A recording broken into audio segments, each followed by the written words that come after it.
इस देश में कुछ ताकतें साफ तौर पर कह रही थी कि इस चुनाव में उन्हें इतना सीटें आ जाएं कि वो संविधान बदल दें। मैं तो समाजवादी खेमे के उन तमाम उत्तर प्रदेश के लोगों को क्रांतिकारी बधाई इसलिए देता हूं कि अगर आज वो लोग अकेले पूर्ण बहुमत में होते तो लेटरल एंट्री वापस हो जाती क्या? जोर से बताइए। लेटरल एंट्री को आसान भाषा में गांव तक पहुंचाने के लिए क्या कहा जाएगा? पीछे वाले दरवाजे से एंट्री। हम और आसान भाषा में उसको कहते हैं चोर दरवाजे से एंट्री। कि हर जिले में संविधान मान स्तंभ की स्थापना हो रही है। संविधान के मान को बचाना है तो दो बातें कैडर को करनी होगी, समाजवादी लोगों की जिम्मेदारी। पहली बात कि संविधान के मान पर खतरा क्या है, आम गरीब किसान मजदूर को यह बात समझानी है। और दूसरी बात, इस खतरे से बचा कैसे जा सकता है, यह बात समझानी है। केवल यही दो काम आज के कार्यक्रम को करने के पीछे का मकसद मेरे हिसाब से। आपको पता होना चाहिए कि कन्नौज का वो ब्रजेश पाल लड़का अपने माता पिता को खत लिख करके सुसाइड कर ले गया, क्योंकि वो जिस परीक्षा की तैयारी करता था उसका पेपर लीक हो गया और घर के लोग, गरीब किसान मजदूर, पहली पीढ़ी के लोग अपना जगह जमीन गिरवी रख करके, माताएं कई बार अपना गहना गिरवी रख करके अपने बेटे बेटियों को पढ़ाते हैं कि उसे अगर नौकरी मिल जाएगी तो वो पीढ़ियों का दर्द दूर कर देगा। और जब वो परीक्षा दे करके उसके लिए क्वालिफाई कर जाते हैं तो खुलेआम इस देश में या तो पेपर लीक हो जाएगा या तो 5-5 साल तक वैकेंसी ही नहीं आएगी। और अगर वैकेंसी आएगी तो 69,000 शिक्षक भर्ती की तरह आपके आरक्षण को पूरी तरह से खत्म करने की साजिश हो जाएगी। हरियाणा में एक मुख्यमंत्री थे ओम प्रकाश चौटाला, 3200 शिक्षक भर्ती के पद थे, उसमें घोटाला हुआ, 10 साल की जेल हुई थी। उत्तर प्रदेश वालों, इस बात का इंतजार करो कि 69,000 शिक्षक भर्ती में इतना बड़ा घोटाला करने वाला कोई जेल में गया क्या?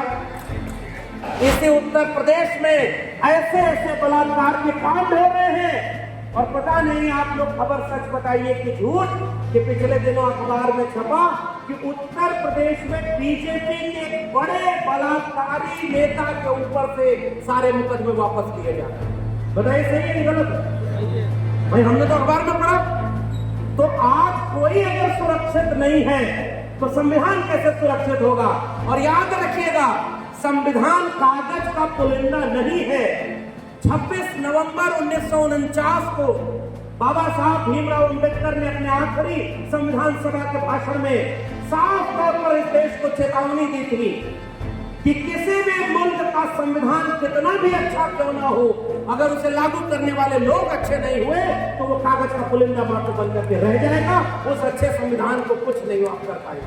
कि अपनी शिक्षा, अपने बच्चों के रोजगार को कैसे बचाना है। अब अगले 3 साल 2 साल जो बचा है, रात दिन एक करके जोड़ने का काम करिएगा। पीडीएफ जोड़ने का काम करता है। और मैं इस मंच से कहता हूं, अगर एक रंग का गुलदस्ता होता तो अच्छा नहीं लगता, बगीचा एक रंग का अच्छा नहीं लगता। इस मंच को आप देखिए, ये है समाजवादी मंच, जिसमें हर जाति और हर तबके के लोग एक साथ एक मंच पर बैठे हुए हैं। कि इस विशेष कार्यक्रम में लखनऊ के सभी सम्मानित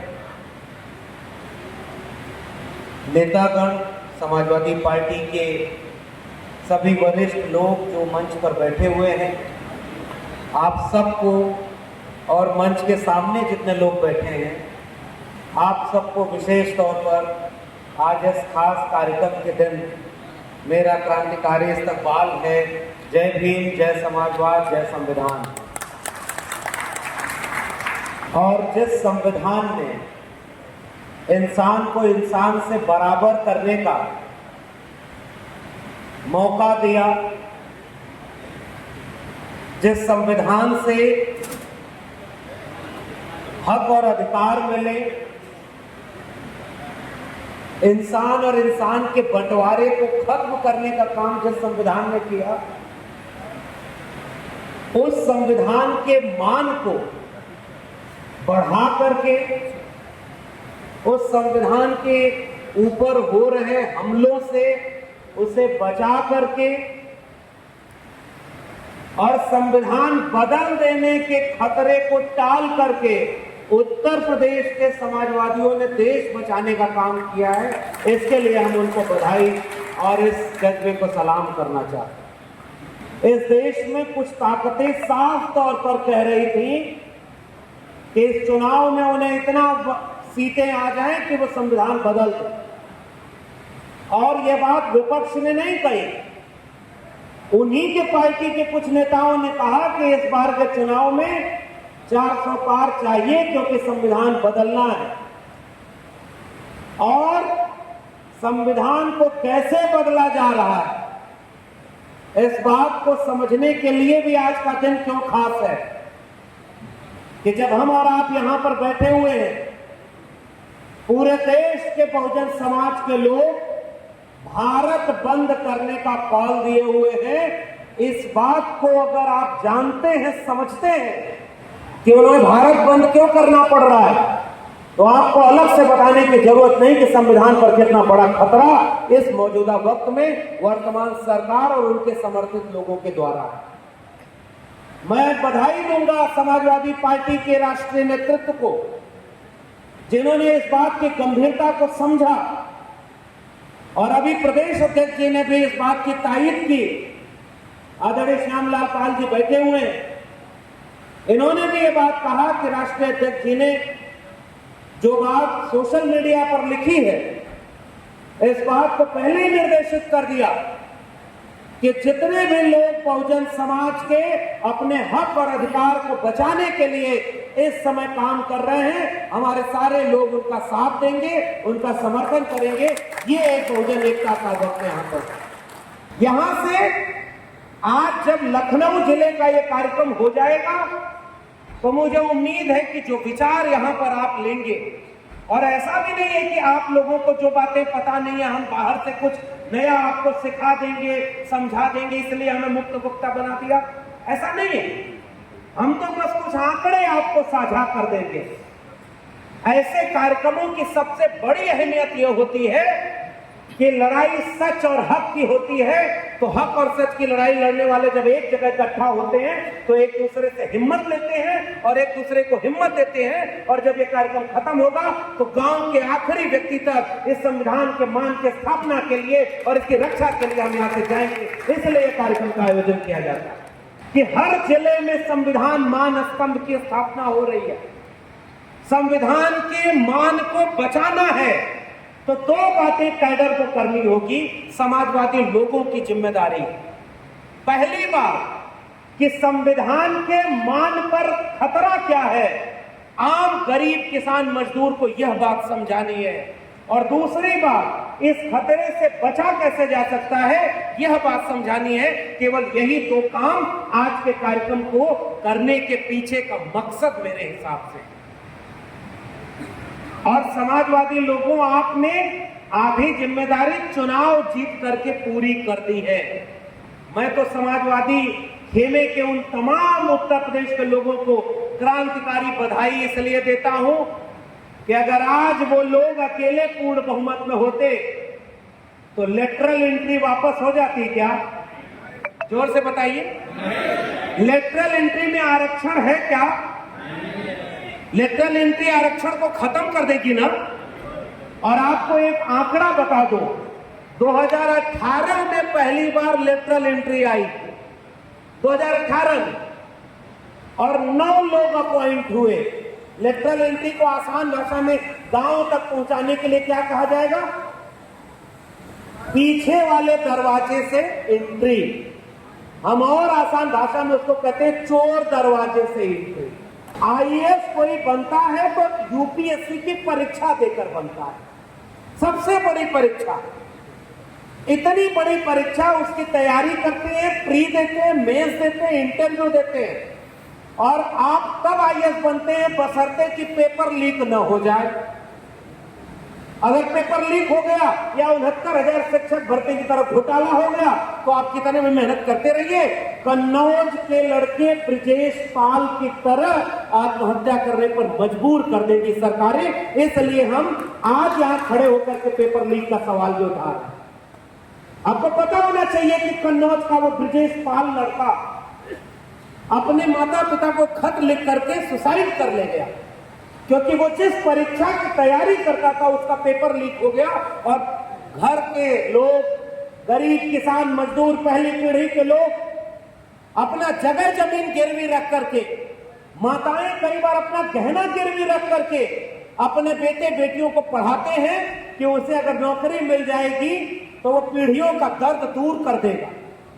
और जब वो परीक्षा दे करके उसके लिए क्वालिफाई कर जाते हैं तो खुलेआम इस देश में या तो पेपर लीक हो जाएगा या तो 5-5 साल तक वैकेंसी ही नहीं आएगी, और अगर वैकेंसी आएगी तो 69,000 शिक्षक भर्ती की तरह आपके आरक्षण को पूरी तरह से खत्म करने की साजिश हो जाएगी।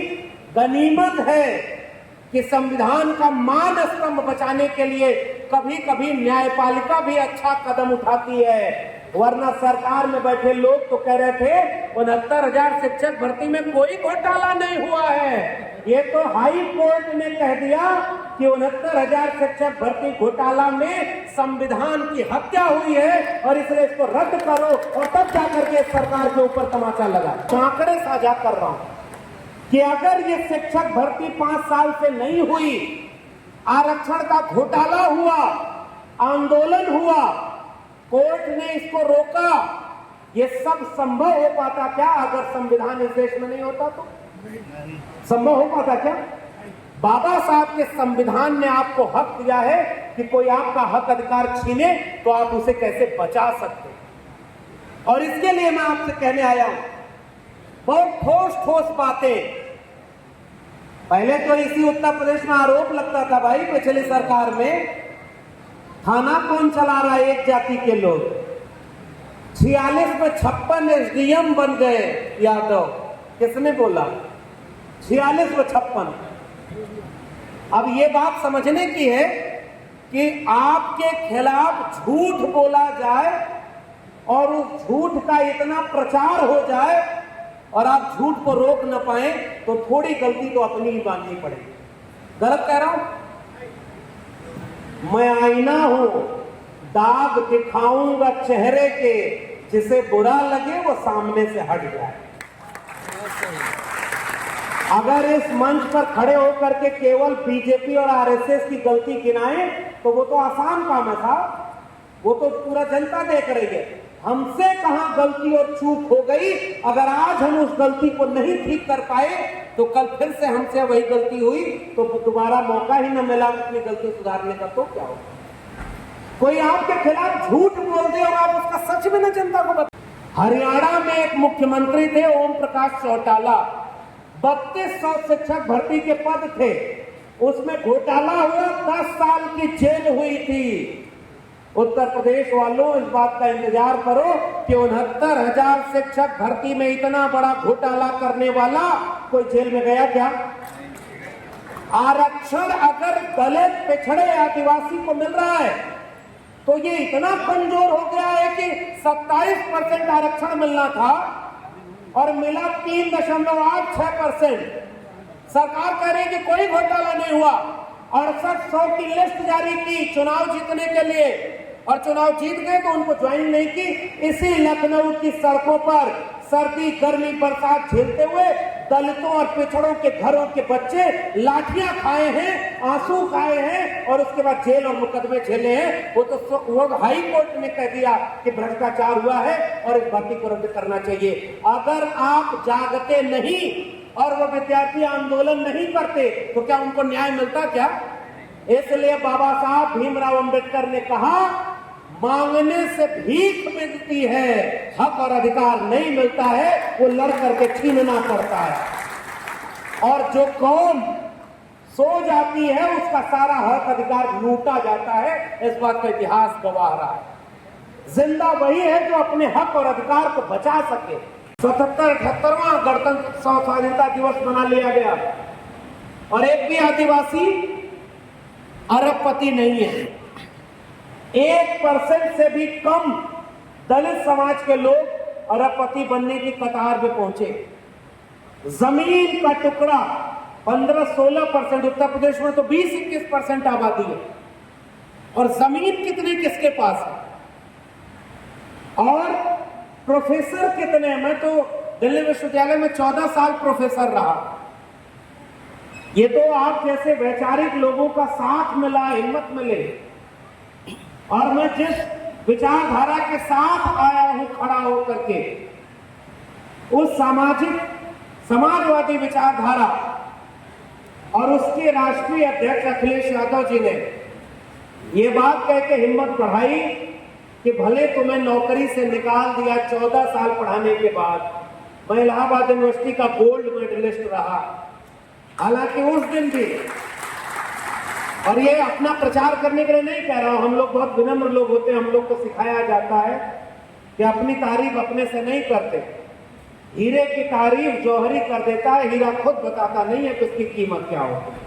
भारत का संविधान जो कहता है कि सबके बच्चे, गाय चराने वाले, बकरी चराने वाले, भेड़ चराने वाले, खेत में काम करने वाले, किसान, मजदूर और हाथ से मेहनत करने वालों के भी बच्चे अब देश चलाएंगे, ये तय किया था बाबा साहब भीमराव अम्बेडकर के संविधान में।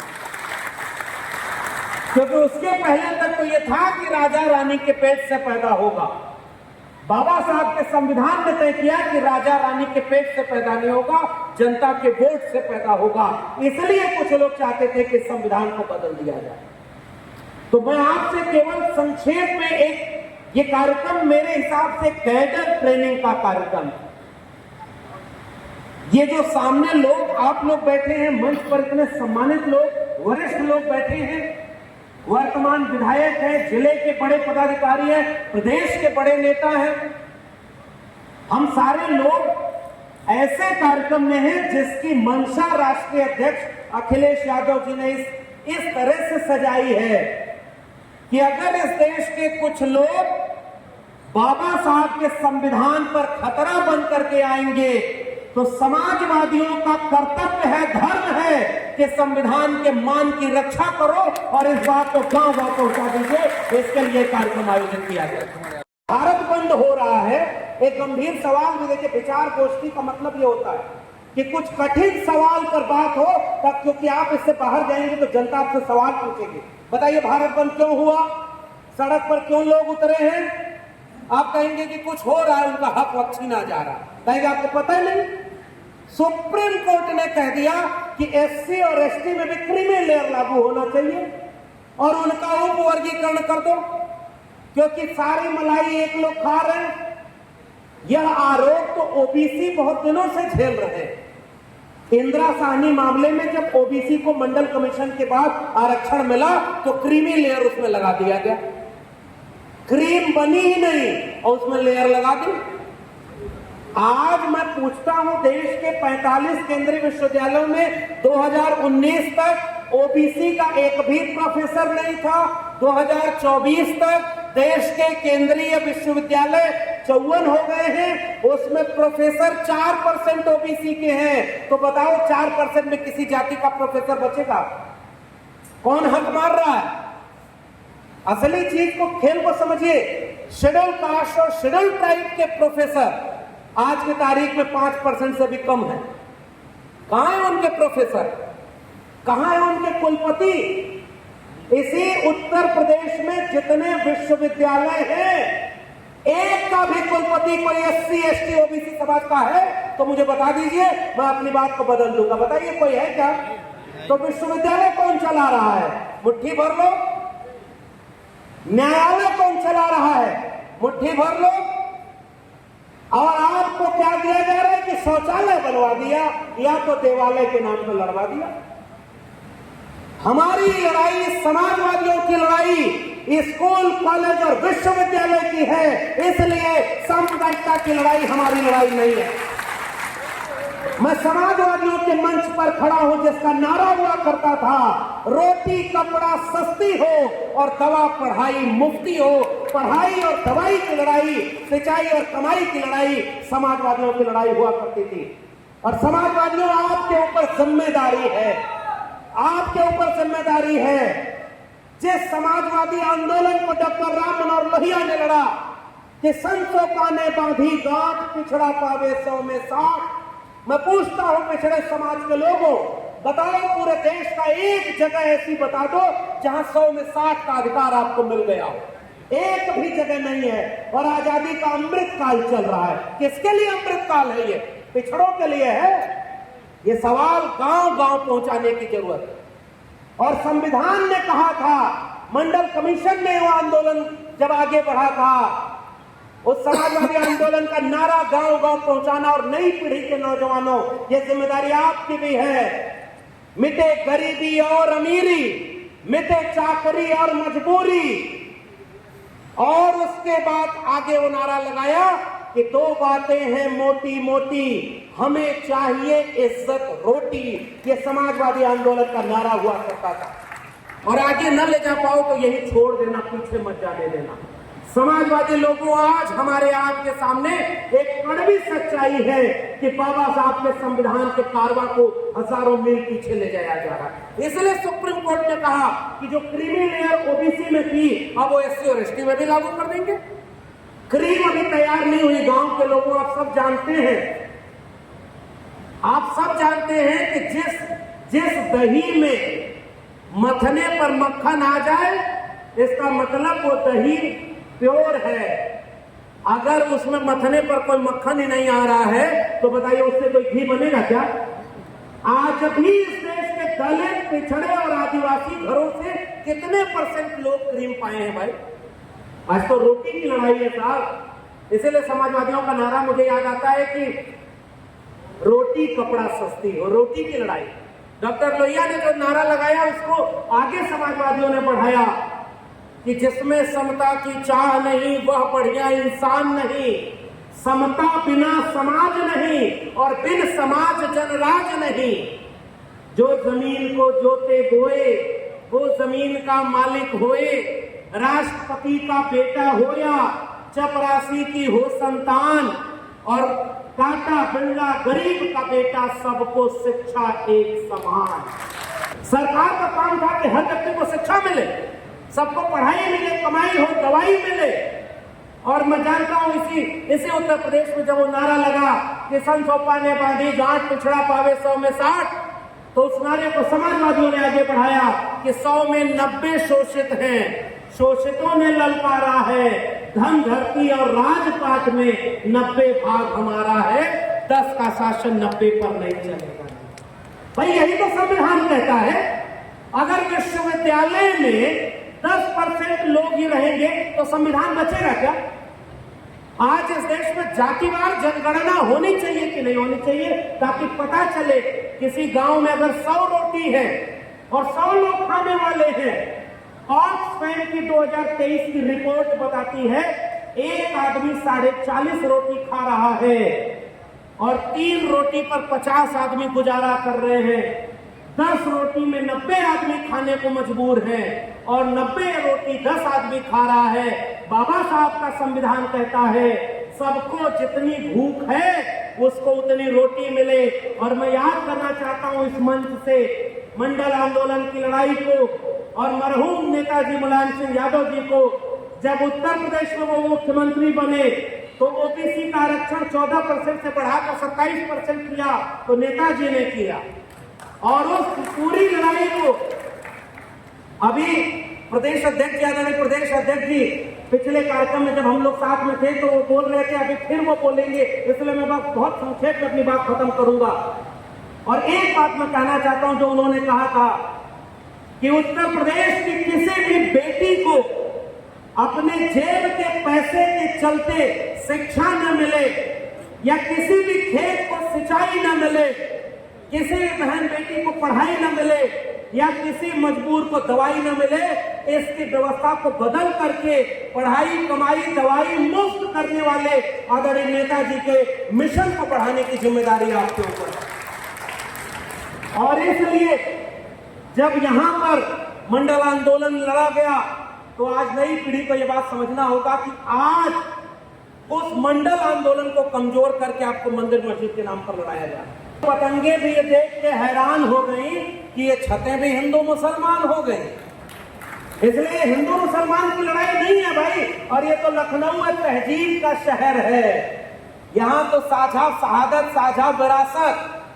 अगर यहाँ पर शहीदों के जितने स्मारक हैं, उन स्मारकों में जाकर नाम पढ़ लीजिएगा, लखनऊ से लेकर के दिल्ली के इंडिया गेट तक, तो हिंदू मुसलमान के नाम मिले हुए मिलेंगे। सभी का खून है शामिल यहाँ की मिट्टी में। और आज उन्हें ही आपस में लड़ाया जा रहा है। और आज इसीलिए भारत बंद करना पड़ रहा है कि अब एससी को एसटी से लड़ा दो, ओबीसी को ओबीसी से लड़ा दो, हिंदू को मुसलमान से लड़ा दो, गरीब को अमीर से लड़ा दो। 69,000 शिक्षक भर्ती में जिसको नौकरी नहीं मिली, उसको जिसको नौकरी मिल गई है उससे लड़ा दो। और बेरोजगारों को आपस में लड़ा दो। और सब लड़ाई लड़ा करके और वो अपनी लखनऊ से लेकर दिल्ली की कुर्सी बचाना चाहते हैं। लेकिन हमारी लड़ाई किसी कुर्सी और चुनाव को बचाने की नहीं है। मैं आखिर में गुजारिश करके जा रहा हूं, 3 बातें केवल गांव के लोगों को समझाइएगा।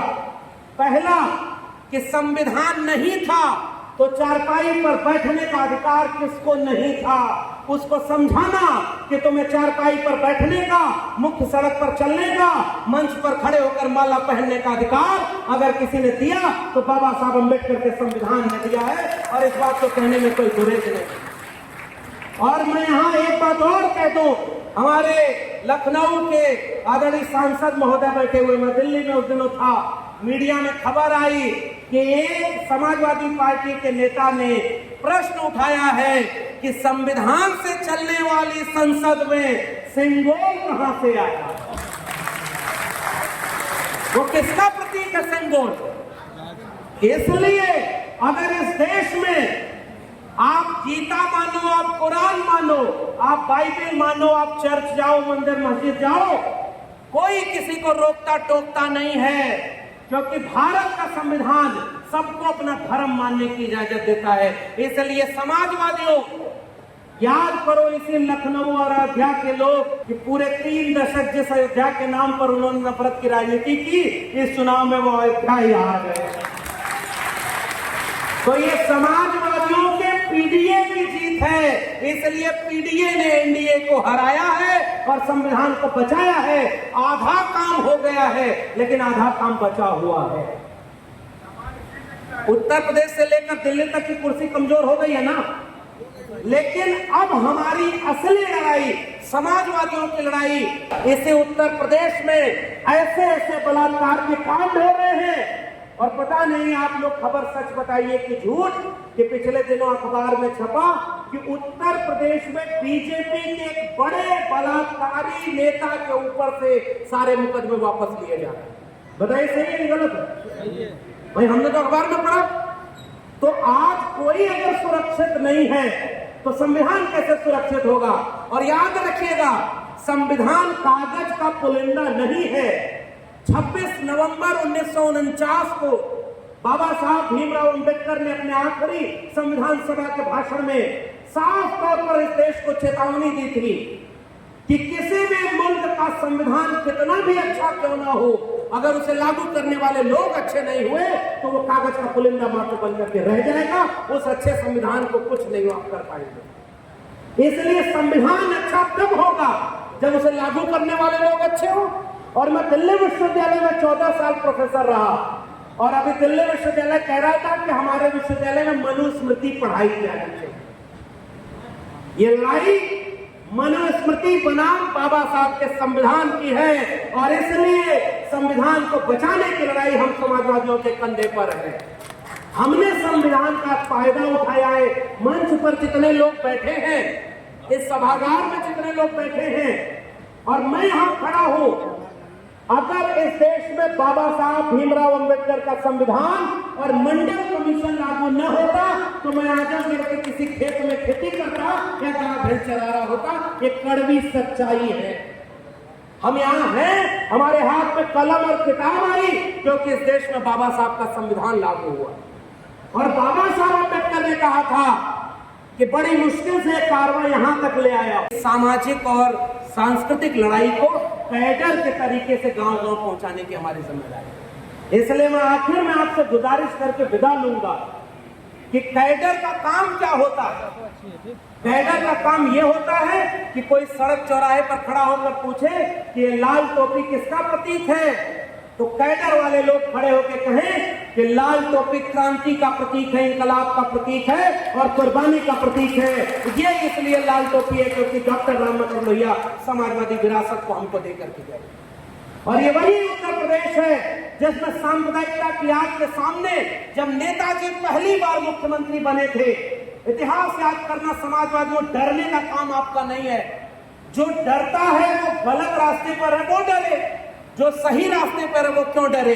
इसलिए जब संविधान पर खतरा बनकर के इसी उत्तर प्रदेश में 1990 के आसपास कुछ लोग दंगा करने गए, तो माननीय नेताजी ने संविधान की हिफाजत करने के लिए पहली बार मुख्यमंत्री बने थे, लेकिन कुर्सी बचाने के लिए नहीं, अपने संविधान को बचाने के लिए उन्होंने सांप्रदायिकता के सामने कड़ा फैसला लिया था।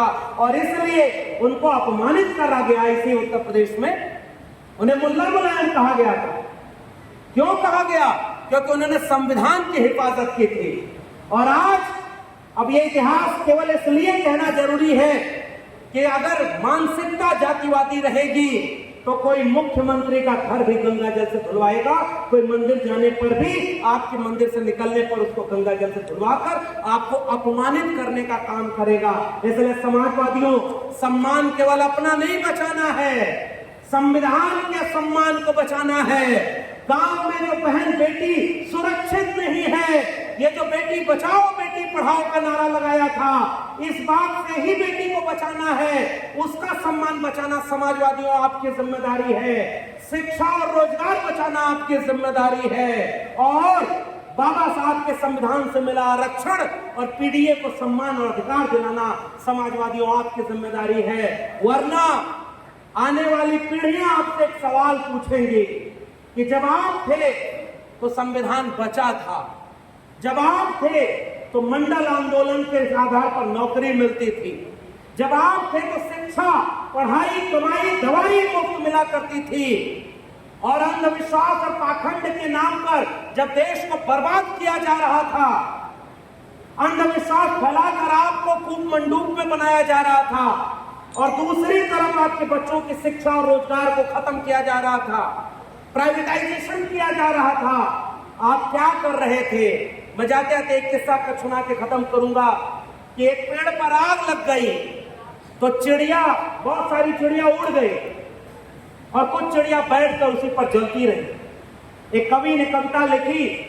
कि आग लगी इस वृक्ष को, जलने लागे पात, उड़ते क्यों नहीं पक्षियों जब पंख तुम्हारे पास। उन चिड़ियों ने जो जवाब दिया उसे मेरा पैगाम समझकर घर ले जाइएगा।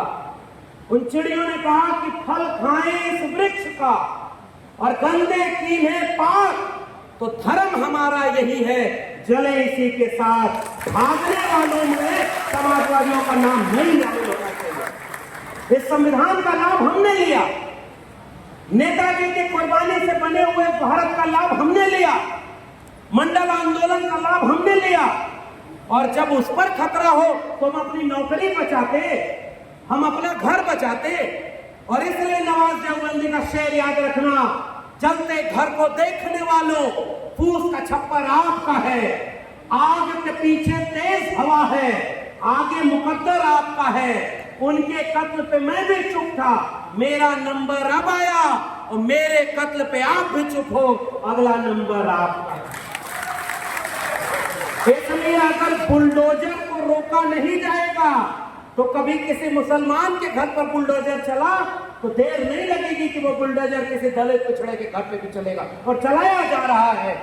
इसलिए देश बचाना समाजवादियों आपकी जिम्मेदारी है, संविधान बचाना आपकी जिम्मेदारी है, और शिक्षा और रोजगार बचाना आपकी जिम्मेदारी है। अगले 2-3 साल जो बचे हैं उसे अपनी आने वाली पीढ़ियों के लिए कुर्बान कर दो।